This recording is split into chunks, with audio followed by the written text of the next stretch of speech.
السلام علیکم ورحمۃ اللہ وبرکاتہ۔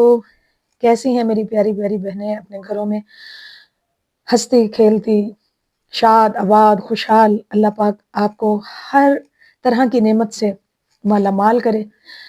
آئیے بیان شروع کرنے سے پہلے پیارے آقا صلی اللہ علیہ وآلہ وسلم پر درود و سلام کا نذرانہ پیش کریں۔ الصلاۃ والسلام علیکہ یا رسول اللہ، الصلاۃ والسلام علیکہ یا حبیب اللہ، الصلاۃ والسلام علیکہ یا نبی اللہ وعلی آلہ وصحبہ یا نور اللہ۔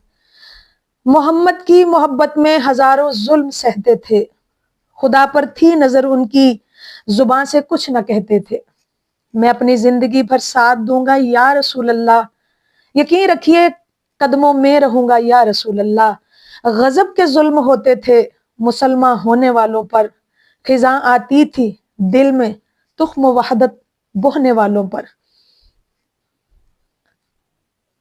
قرآن مجید فرقان حمید اللہ تبارک و تعالیٰ کا ارشاد گرامی، اگر تم محبوب صلی اللہ علیہ وآلہ وسلم کی مدد نہ کرو تو بے شک اللہ نے ان کی مدد فرمائی جب کافروں کی شرارت سے انہیں باہر تشریف لے جانا پڑا، صرف دو جان سے، جب وہ دونوں غار میں تھے، جب اپنے یار سے کہتے تھے کہ غم نہ کر، بے شک اللہ ہمارے ساتھ ہے۔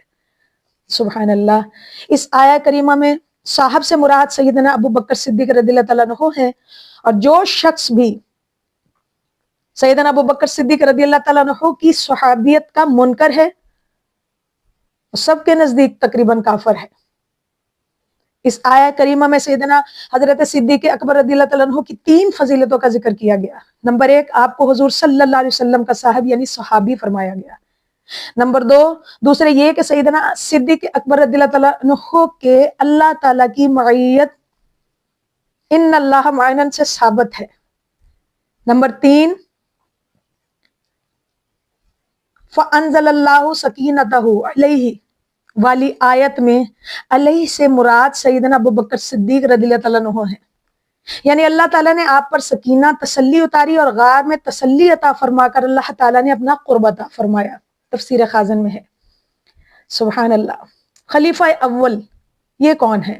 حضرت ابو بکر صدیق رضی اللہ تعالیٰ عنہ کی حیات طیبہ روشنی کا ایک ایسا مینار ہے جو آج بھی زندگی کی ان راہوں کو ضیاء بار کر سکتا ہے جہاں بے یقینی، بے اصولی، بے اعتمادی کے اندھیرے پھیلے ہوئے ہیں۔ رسول کریم صلی اللہ علیہ وآلہ وسلم کی مصاحبت و قربت میں آپ رضی اللہ تعالیٰ عنہ کے ذہن اور کردار کی تربیت ہوئی۔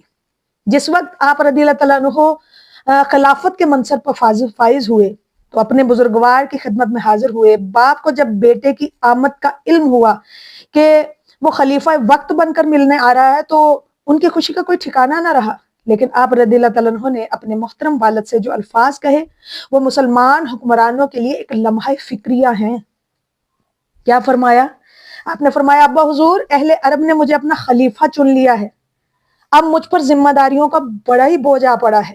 ممکن ہے میں کبھی کسی لمحہ ان فرائض سے غافل ہو جاؤں جو ایک باپ کی طرف سے مجھ پر عائد ہوتے ہیں، تو آپ مجھے معاف فرما دیجئے گا۔ اللہ اللہ، کتنا عظیم کردار ہے یار غار کا۔ یہ شرف بھی تو آپ ہی کو حاصل ہے۔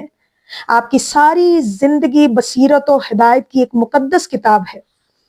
انہوں نے مسلمانوں اور اسلام کے لیے جو کارنامے سر انجام دیے، تاریخی تسلسل کے ساتھ ان کا ذکر اللہ اکبر موجود ہے۔ اور ذرا ملاحظہ فرمائیے، حضرت سیدنا ابو بکر صدیق رضی اللہ تعالیٰ عنہ نے کبھی بھی بت پرستی نہیں کی۔ سبحان اللہ۔ آپ کفر و شرک کی نجاست سے ہمیشہ محفوظ رہے۔ بچپن میں ایک دن آپ کے والد آپ کو بت خانے میں لے گئے، یہ جاہلیت کا زمانہ تھا، اور ابھی حضور صلی اللہ علیہ وآلہ وسلم نے اعلان نبوت نہ فرمایا تھا۔ ابو قحافہ نے کہا، بیٹا یہ تمہارے خدا ہیں، ذرا ان کو سجدہ کرو۔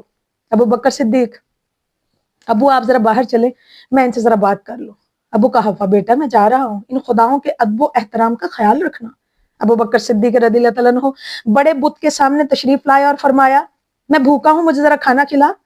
بت سے کوئی جواب نہ آیا۔ آپ نے دوسرا سوال کیا، میں ننگا ہوں، مجھے کپڑا پہنا۔ بت نے کوئی جواب نہ دیا۔ آپ نے فرمایا، اگر تو خدا ہے تو اپنے آپ کو بچا۔ یہ کہہ کر آپ نے پتھر مارا، بت منہ کے بل گر پڑا۔ بت کے گرنے کی آواز سن کر ابو قحافہ اندر آ گئے اور کہا، بیٹا یہ کیا کیا؟ آپ نے فرمایا، ابو جو کچھ آپ دیکھ رہے ہیں۔ ابو قحافہ خدا کے ساتھ ایسا کیوں کیا؟ ابو بکر صدیق رضی اللہ تعالیٰ عنہ، اب وہ جو کھانا نہ کھلا سکے، کپڑا نہ پہنا سکے، جو اپنے آپ کو بچا نہ سکے، بھلا وہ خدا ہو سکتا ہے؟ ہرگز نہیں۔ ابو قحافہ ہاتھ پکڑ کر آپ کو آپ کی والدہ کے پاس لے آئے اور سارا واقعہ سلمہ ام الخیر کو سنا دیا۔ حضرت سلمہ ام الخیر نے کہا اس بچے کو کچھ بھی نہ کہیے، جس رات یہ پیدا ہوا تھا میں نے ہاتف غیبی سے ایک آواز سنی تھی، اے اللہ کی بندی، تجھے بشارت ہو اس آزاد بچے کی، اس کا نام صدیق ہے اور حضرت محمد صلی اللہ علیہ وآلہ وسلم کا ساتھی اور دوست ہے۔ سبحان اللہ۔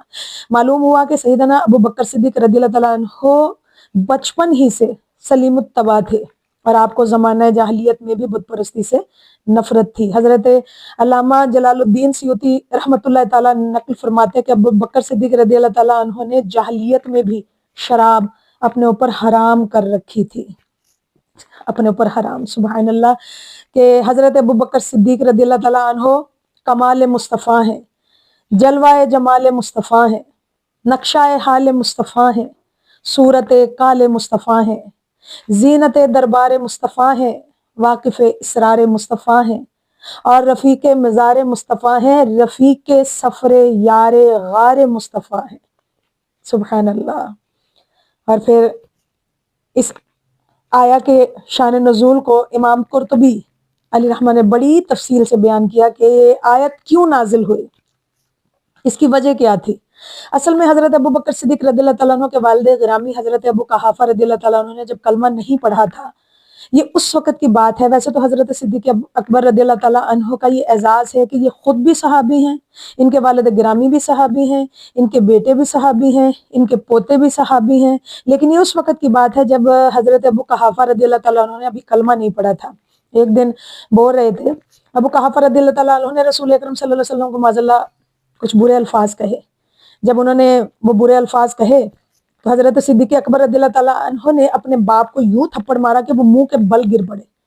جب ابو قحافہ رضی اللہ تعالیٰ عنہ اپنے منہ کے بل گرے تو اس کے بعد اٹھے اور سیدنا صدیق اکبر رضی اللہ تعالیٰ عنہ رسول اکرم صلی اللہ علیہ وآلہ وسلم کی بارگاہ میں حاضر ہوئے، عرض کرنے لگے، یا رسول اللہ صلی اللہ علیہ وسلم، آج آپ کے بارے میں میرے والد کے منہ سے کچھ غلط الفاظ نکل گئے، مجھ سے برداشت نہ ہوا۔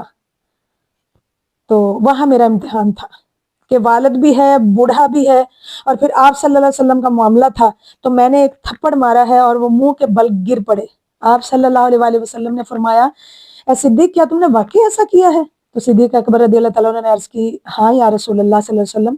تو آپ صلی اللہ علیہ وآلہ وسلم نے فرمایا، اے صدیق، آئندہ ایسا نہ کرنا۔ محبوب صلی اللہ علیہ وسلم اپنی طرف سے جو شفقتیں فرمانے والے ہیں اس کا آپ صلی اللہ علیہ وسلم اظہار کر رہے تھے، لیکن حضرت صدیق اکبر رضی اللہ تعالیٰ عنہ نے کہا، یا رسول اللہ صلی اللہ علیہ وسلم، آج جو اندازہ تھا میرا، مجھے اس خدا کی قسم ہے جس نے آپ کو سچا نبی صلی اللہ علیہ وسلم بنایا ہے، کیا کہ اگر میرے پاس تلوار ہوتی تو میں باپ کا سر اتار دیتا۔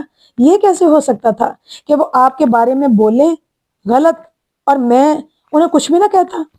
اس وقت میرے پاس کچھ نہیں تھا، میں نے تھپڑ مارا ہے، اگر میرے پاس تلوار ہوتی تو میں کبھی بھی نہ چھوڑتا اور اپنے باپ کا سر قلم کر دیتا۔ جب یہ گفتگو ہو رہی تھی تو اللہ تبارک و تعالیٰ نے یہ آیت نازل فرما دی کہ اے محبوب صلی اللہ علیہ وآلہ وسلم، تمہارے دیوانوں کی، تمہارے عاشقوں کی یہی شان ہے، ان کا ایمان ان کو مجبور کرے گا، یہ ہو ہی نہیں سکتا کہ وہ تجھے اور مجھے مانیں اور پھر ہمارے گستاخوں کو معاف کر دیں، اگرچہ ان کے باپ ہوں گے پھر بھی یہ نہیں چھوڑیں گے اور ان سے اس طرح کا معاملہ کریں گے تاکہ دنیا کو پتہ چل جائے کہ رسول اللہ صلی اللہ علیہ وآلہ وسلم کا جو کلمہ پڑھتا ہے اس کو یہ حیثیت مل جاتی ہے۔ محمد ہیں متاع عالم ایجاد سے پیارے، پدر مادر برادر جان مال اولاد سے پیارے، اولاد سے پیارے۔ سبحان اللہ۔